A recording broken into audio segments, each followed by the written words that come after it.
which starts from now since we're on YouTube and on Facebook. And I will go ahead and check that that's accurate.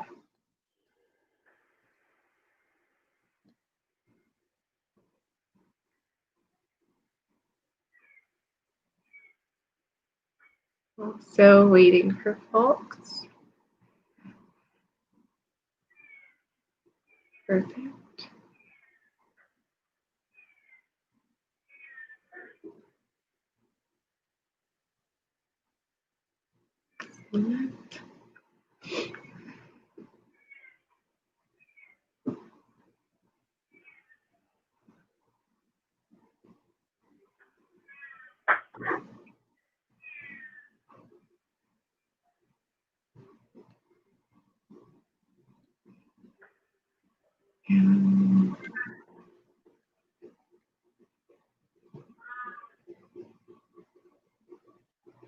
Perfect, I'm almost done. And as you are starting to tune in with us, make sure that you start giving me a thumbs up or comment so I can know who's on here and that it's working. I think I am about done on my end. Thank you for your patience, David. No worries. You know what? I should have asked you how I say your last name, but we'll see if I roll with the punches with it. And if I get it right, I deserve recognition for that. Yes, yeah. Most people don't. Oh, really? Yep. All right. So this is a challenge. Well, good morning, everyone. I am Juliette Abdel, President and CEO of the Westminster Chamber of Commerce. Thank you for tuning in to our Wednesday broadcast titled VR, short for Virtual Reality in a Remote Workplace. Today, I have with me one of our chamber members at Winter Bear Studios. And before I introduce them to you, I love to go over what I always do, which is how you can engage with us on all of our social media platforms. So find us on Instagram and on Twitter at Westy Chamber, on LinkedIn, Westminster Chamber of Commerce, and our channel at YouTube. That's Westminster Chamber of Commerce. YouTube and Facebook are primarily where we actually simulcast these. The video is also archived in the video section of this Facebook page, made available on our COVID page. That's westminsterchamber.biz, the COVID-19 updates resource hub. Now, if you're just now tuning in with us, all of the videos that we've had since March until today are available to you to binge watch at any point in time. If you're a newcomer, welcome. Make sure you hit that like button, hit the follow for those timely alerts. And if you're coming back, that means you enjoy these as much as I do. And I thank you so much for taking the morning out and time out of your day to be here with us. So quick shout out to Parker Brown. I see you on here with us. I also see a nice good morning message from Wayne Anderson. Thank you, Wayne, for hopping on here. Now, I've started displaying some of these comments so you become familiar. At your disposal at the bottom of this video is an opportunity to share any comments you might have, any burning questions that come to mind, or if you pick something up from the conversation that David shares, we want to know what it is that you picked up. The types of content that we provide on Wednesdays, specifically focused on our experts, is led through peer discussion, meaning the comments that you engage with, that you continually bring to me every other day in our broadcast or every day.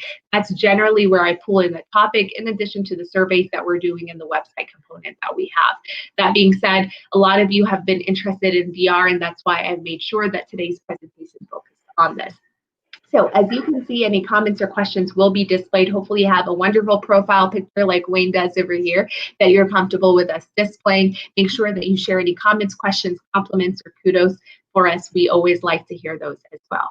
Now, I briefly introduced our topic. As you all are aware, Wednesdays are specifically geared to educate you about something that you can potentially implement in your business or that you might find beneficial for others to do the same. So today's topic is led by Winter Bear Studios. With us today have David Sigety. Did I do it right? Sigety. Woohoo! And on the first try, I mean, that is impressive. I deserve a kudos. Somebody type a note and tell me how awesome I just did by slaying his last name. But really, I have David with us, and he is going to give us a nice picture of what VR actually looks like, the scalability of it, things that people can put in their mind when they're thinking about it, if they're considering it. And then, of course, one-on-one questions and answers that will be throwing at David back and forth. So make sure you get your comment in. And David, I'm going to mute myself. The floor is yours to take away. All righty. Good morning. So as you said, I'm David with Winterberry Studio, and I'm one of the lead programmers for them. So I've been doing a lot of direct VR development for the past several years. And to kick things off for virtual reality in a workplace, it's coming with a lot of benefits, and really in the time of COVID, that has become a lot more apparent. For example, you could access very specific locations. So if you have a dangerous location like a nuclear facility, people could train in that environment without actually being potentially exposed to dangerous radiation. Or if it's an inconvenient place, like a clean room for a medical facility. Previously, when training in clean rooms, they would have to shut down the entire production environment so that they could train people. And obviously, they want to use their clean rooms for actual work. So being able to have a virtual version of that environment makes it a lot easier to train people. And in addition to that, of course, it can be used for co-location, where you can actually feel a physical presence with other people. And it does come with some drawbacks, of course. It's a bit more inconvenient.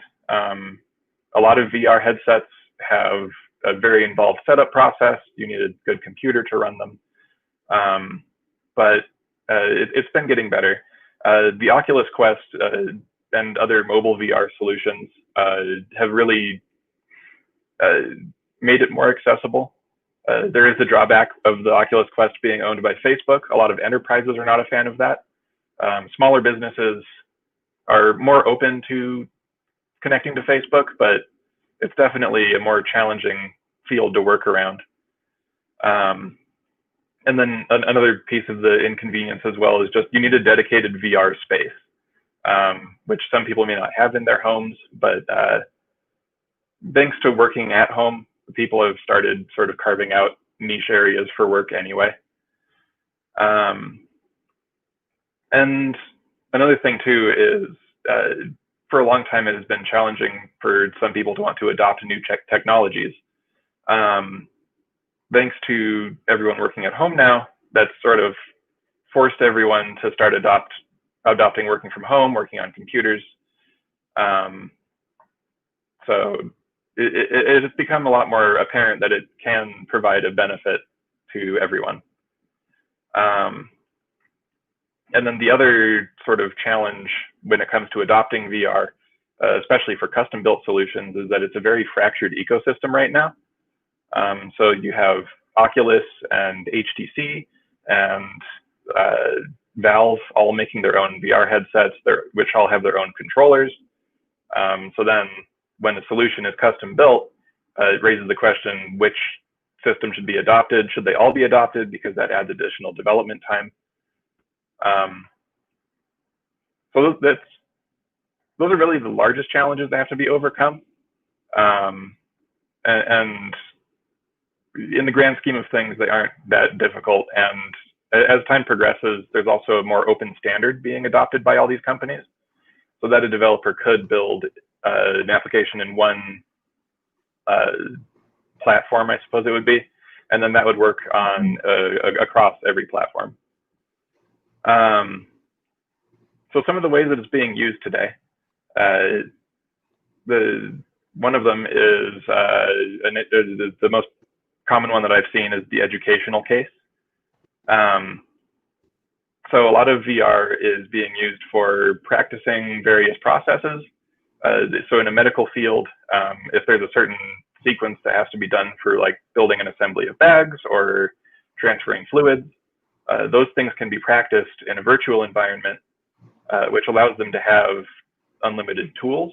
So if they drop a syringe on the floor, they can just have another one. There isn't actually a real world cost to accidentally dropping that tool. And in addition to that, it can also, in real time, catch errors from something that the student is doing. So if, like in the case of dropping a syringe, it can throw up an error, say, hey, you really shouldn't be doing that. And they're caught immediately and notified immediately without necessarily needing a live instructor watching every single move that they make. There can still be support for live instructors in VR with a multi-user experience over the internet. And that allows them to focus more on a general thing like showing a student how something is done, rather than having to worry about all of the small details of monitoring what the student is doing. And then it can also be used in a more commercial sense for teaching students. For example, if someone is learning to drive or in driving school, and they need to learn specific concepts for what to look out for with road hazards, there could be a simulation of being in a car heading toward a hazard, and the student has to catch it in real time, rather than sort of an older traditional version of like a written test. So it's also being used for simulations. There's an airplane company called Finnair, and they run VR simulations for the crew on the plane. That allows them to practice, again, what they're doing without having to actually be on a flight. It can be before a flight, and that way they can be more prepared for various situations that can occur without ideally having to actually go through them. Sorry, my Chihuahua found that comment pretty enjoyable. So I'm going to interrupt you for a quick second, David. For those of you that are hopping on here with us at Winter Bear Studio, visiting with us on all things VR, providing us some of the examples, and I've been able to capture a few of the comments into the comment section. David, I like to kind of start at the elementary level, just because sometimes I'm not as knowledgeable of things as most people think. So when you mentioned Oculus and HTC Valve, and you were sharing that these are equipments or devices. So start me off as if you're talking to somebody who's completely fresh and new to VR, looking to get into that. What do those two items mean to them? What is significance? And then I'm gonna have us map this out for everybody. For sure. Yeah. So with the different companies involved, or different ecosystems. So Oculus is the most well-known VR company, I dare say. They've been developing VR hardware for a very long time at this point, and had been purchased by Facebook, and they have their own device line available, the Oculus Rift and the Oculus Quest. And those pieces of hardware, they have their own headset, their own way of handling setup, as well as their own controllers, which would be how you get input from your hands into the VR environment. Then there's a second company called HTC that makes the Vive headset.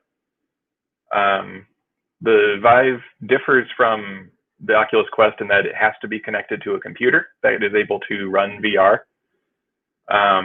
And its controllers are different from the Oculus's.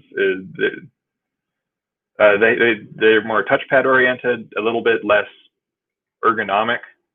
And then the third company I mentioned, Valve, has the Index headset, which has, for its controllers, it's able to handle individual finger tracking. So it can tell exact positions of all of your fingers and then your thumbs. And if something is built for one of these headsets or one of these platforms, generally it's built accounting for the control scheme that platform has. And so if something is built for Oculus, then it's not necessarily going to function on the HTC Vive or Valve Index. So extra development time would need to be put into building out a version that works on those. Excellent. So it sounds to me like I could probably equate it to PC and Apple. Yes. right? So sometimes things don't necessarily work on one or in the next, but they're two devices that have the similar core function of getting people on the web. This is three devices in this scenario that allow for you to start implementing VR into whatever setting that you're trying to develop. Okay, that's a very good example. See, I like equating it to things that are tangible. I see Larry Godwin on here with us. Good morning. Thank you for hopping on. So, David, you mentioned to me that especially right now, it can provide a physical presence with people. And this is something that really hits home because obviously with COVID going on, we've got this social distancing in place. A lot of people are more isolated than they necessarily need to be. And as a result, we're seeing the effects of that in our community. So how does that provide the physical experience, even though people are not standing side by side? I mean, they're not side by side in a room, but the immersion that VR provides, because you have the headset strapped on your face, you actually feel like you are in the environment. And so if you just have a digital representation of yourself, some kind of avatar, you could have someone else's avatar next to you with their position and movement just sent over the internet. And it feels like they're actually there next to you in the same virtual space. Similar to how we're side by side on the screen right now, it just has another dimension to it. And just having that sort of three-dimensional depth to everything just makes it feel that much more real or present. Right. Yeah. You feel like you're truly surrounded by it. And so you're entrenched in it. And I totally know because I've tested one of your headsets before and it felt like I was in that room. And I loved the examples. So you shared three examples with us, primarily those larger entities that might be working with more hazardous material and they don't necessarily want people that are still training to be in that environment. We also touched on the healthcare component. And again, the sanitization and the level of remaining at such a high standard allows for most of the time people to shut down to be able to offer those trainings. But now the opportunity cost is there of shutting down to train, and VR obviously provides them this option of still continuing their business and still doing that training. And then finally, the third example that you were sharing as I kind of intervened was your educational piece and using that for testing. So now I want to carry this conversation into a little bit of our small business community, because sometimes when people see whether it's VR or AR, which are two different things, sometimes they're often looped together. But when people start hearing about them, they're like, okay, that's not my industry, right? That's like for somebody that's an entirely different phase. I can't afford it. I can't do it. I don't see how it would work. And most of the time, it's not necessarily that it wouldn't benefit the businesses, but they haven't really reimagined how it could fit their model. So I want to kind of pick your brain on, I'll give a few different industry and you can tell me, is that a feasible, what would from your perspective be a nice scenario for this, right? So especially with COVID, I think this is timely. So this is going to be like a scenario that you and I do together, right? So retail, if you think of the retail industry, how do we reimagine retail? Often it's that same shopping experience. Everybody goes in, you try the things on, or you just have the online component. So you're at home with the one click finger. How do you incorporate VR in that to provide the experience of still seeing the product, potentially, understanding it before you actually make that purchase? Sure. So the main benefit for the shopping industry, it depends on how complex you would want it to become. There could be a very expensive solution, which is actually building a virtual store where you can move around in the VR virtual space and pick things off the shelf and sort of hold them in your hands and examine them. There's a way to streamline it, which would be a much less expensive implementation, which is just being able to pick products from a list and it makes them appear in front of you, just sort of in more of a vacuum space. And what that would allow you to do is, if it's something like clothing, and you have a virtual representation of yourself, there could even be a mirror set up in front of you and your virtual avatar would have the clothing put on it So you could actually see how it looks as you move around a little bit. It can't get tremendously robust for things like pants because there isn't tracking or there can be tracking for feet, but it is very complex to set up. It's a pretty big ask for the end user then. But if you just have the avatar standing there and you want to be able to like rotate around and see how it looks with actual like physical scale to it, that'd be a benefit of a virtual environment versus a browser window. Mm-hmm. Yeah, and I love that because you just gave us more of the consumer side, right? So as a consumer, we walk in and here's what we would be able to test and do because we ultimately want that personalization element of it. But a lot of the earlier examples, which I loved, touched on the training for the employees. So obviously this is something that could be used in the retail industry to train their workers and things of that nature. So let's segue into another industry and walk with me to real estate. So real estate market is still hot right now. I was just talking to actually my board chair who was telling me they put something on the market within that same like hour or two. They had so many offers that were already on the site. There has not been a slowdown in that industry since COVID. How do you re-envision introducing VR into that experience as well? So that one is the biggest application is definitely being able to tour a house.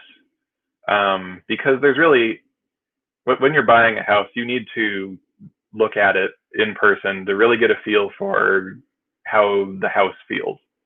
And especially in the time of COVID, not wanting to be around other people necessarily, if you're selling a house, not necessarily wanting a lot of people to be walking through it. A huge benefit would be making a 3D model of the house. Oops, sorry about that. And having potential buyers be able to walk around in a virtual space where they can actually see, like, because you can get the dimensions of a room and a hallway, but it's not quite the same as standing in the room. And VR would allow a buyer to do that. So what are, and thank you for that as well, because, you know, sometimes people ask, you know, why do I reinvest in, or why would I invest in something when I can pull up a phone and start taking a video? And so when you touch on the 3D element, that really shows the key difference between just optically seeing something and physically feeling as if you're turning every corner with that camera person or whoever is in that room, right? So I'm going to have you go back to the VR into the workplaces. And again, if we can touch on, you know, you shared with me some of the look out for the small businesses or look out for any business that's interested in considering it. What would the steps be for somebody that's interested in something like that? Do they need to think about, you know, isolating it to consumer experience, employee experience? Do they look at the budget component behind it? What would be kind of the tips that you would recommend for considering this? For sure. So the first thing to consider is, or the first question to consider is there a meaningful experience that can be gained from being in virtual reality? Because a lot of, especially on the enterprise side of things, a lot of people talk about having like a virtual conference room. And in reality, being able to see the people and hear what they're saying can be accomplished via this kind of setup or Zoom or Skype. But if it's something along the lines of wanting to be around a table that has a 3D model of something that is being talked about, there you have an actual meaningful experience, because then you can physically move around the object and there's a reason to be in the space. Beyond that, then if you're looking for something to apply virtual reality to, it really depends on the industry. So like in the case of retail and real estate, those are very consumer focused industries. So really the most benefit from VR can be gotten from focusing on the consumer. Whereas in a more medical industry or sometimes in like automotive industries as well, you would get the most benefit out of being able to effectively train somebody And so then looking into what should be trained would be the next step. What else do I have here? So the other thing too is if you're looking for a meaningful interaction of some kind, the biggest benefit is considering the environment that the person will be in, and if there's something in that environment that they can interact with. Yeah. So on a more startup scale, another thing to consider is whether or not it should be a custom built solution. There are currently a lot of applications available that serve more generic purposes, where you can just, it can be used for virtual conferencing, it can be used for importing a 3D model and everyone's able to look at it together. Those things don't really need to be custom built necessarily, versus training, which is usually a very specific process. So I'm glad you shared that, because it seems like hardware is getting cheaper in the industry. Are you seeing a lot of that trend as well? It's going both ways. So there are some pieces of hardware that are becoming very, very expensive, and those are the top of the line VR experiences. It's more for enthusiasts and developers. But then in the mobile side of the VR industry, like the Oculus Quest, it's becoming the same cost as a video game console. It's becoming very affordable. Granted, the less expensive ones are also not as powerful, and that can affect the process of making a custom built solution, because you might not get super realistic visual fidelity on an Oculus Quest like you could on something that uses a computer. Excellent. Thank you for touching on that. Now, if we can also segue into apps, because I've heard that that's another component, is companies will start creating or looking at VR or AR type apps that you can find on Androids or Apple. What is the synergy between that and the actual hardware, if there's any? I mean, that's really getting more into the augmented reality space rather than virtual reality. VR really does need the specific hardware, having the headset and specific controllers to be able to track the user in the space. So the apps on iOS and Android as AR experiences can still be used for a lot of the similar purposes. For example, if you're looking at a home remodeling type of situation, I believe it's IKEA has an application where you can place a piece of furniture in a room, and it's a fantastic use case. And a benefit to that for augmented reality is most people have smartphones these days, so it's a lot easier to get adoption in the augmented reality space than it is in the virtual reality space, since virtual reality has that hardware limitation. Thank you, and thanks for humoring me with that question. I knew it was kind of crossing over into the other thing, but sometimes, as people start researching, I want them to be aware of, what you are seeing, and sometimes you might understand it a little bit differently. But, one of the things that I think are incredibly beneficial in this line of work is being able to also storytell. So can you give me an example of someone who maybe has pieced together something to be able to educate others about their brand or what they do, if you're familiar with that? Like a VR series of stories. Have you heard of any of those, or have you seen that? I haven't experienced them necessarily, but I can see where they're coming from. A lot of those experiences end up being kind of on rails, almost like a 360-degree 3D movie. Okay.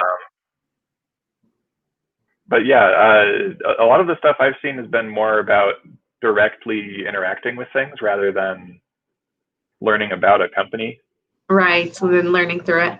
So, but the overall advantages that I'm kind of hearing is, it's scalable, that you can create more real world scenarios out of these VR experiences that you have. It's safer, right? Especially if you're in a line of work that you shared earlier where it's material or information that's very sensitive that you don't necessarily want to just throw somebody into.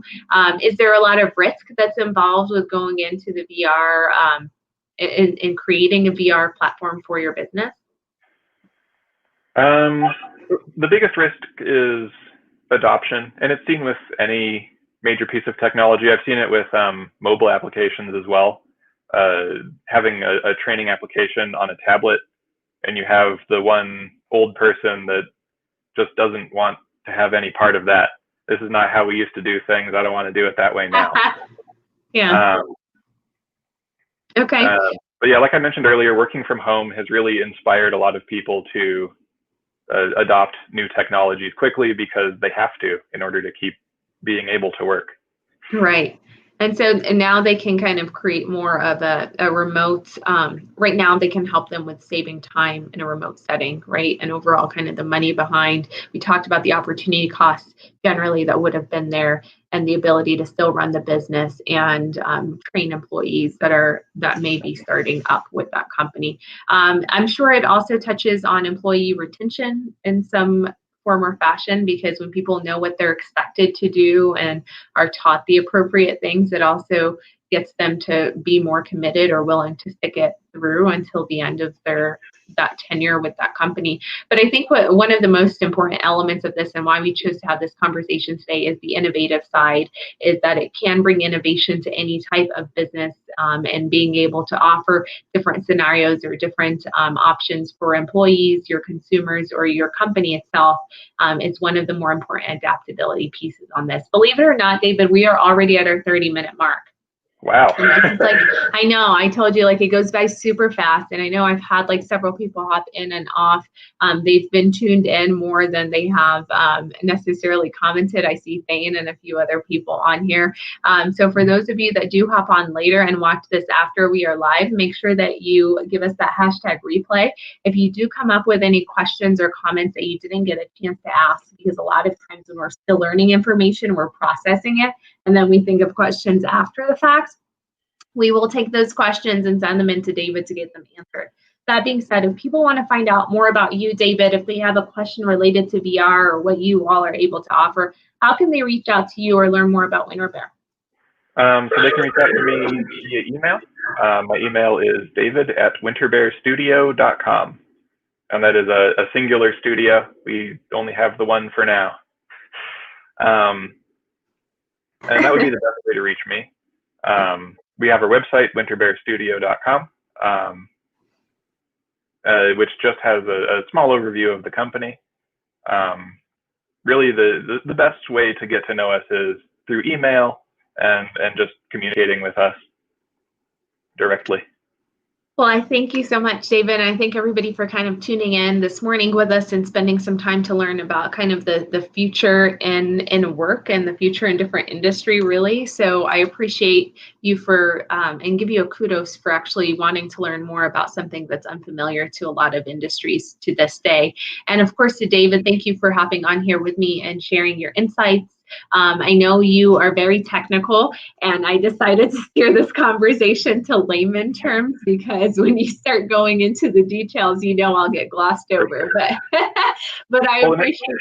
Yeah. Thank you for steering me too, because when you're working in it all the time, it's very easy to go off the rails. Oh, you do not even have to. I start talking chamber to people, and they're like, "Okay, can you step back?" Right? We're also guilty of that. We assume everybody knows everything that we're doing. But I appreciate you dwindling it down for me to understand and break it apart and everything that you guys are doing. And we will be back here tomorrow at 11 a.m. Tomorrow's broadcast is our Nonprofit Corner, and we will be featuring Ryan McCoy. For those of you that are aware, Ryan is the executive director for the Front Range Schools Foundation. He's also, of course, the president of the Westminster Public Schools. He was featured on here several months ago now through that hat. Now he's coming in under the foundation's hat. So if you're interested in learning more about the Community Colleges Foundation, what they've been doing, how you can get engaged with them. We'll be back here at 11 a.m. Of course, if you're interested in reaching out to David, his contact is provided in the comment section, and more information about Winter Bear. Thanks everybody that's tuned in. And David, stay with me before I completely close out, okay? Sure. Thanks for having me.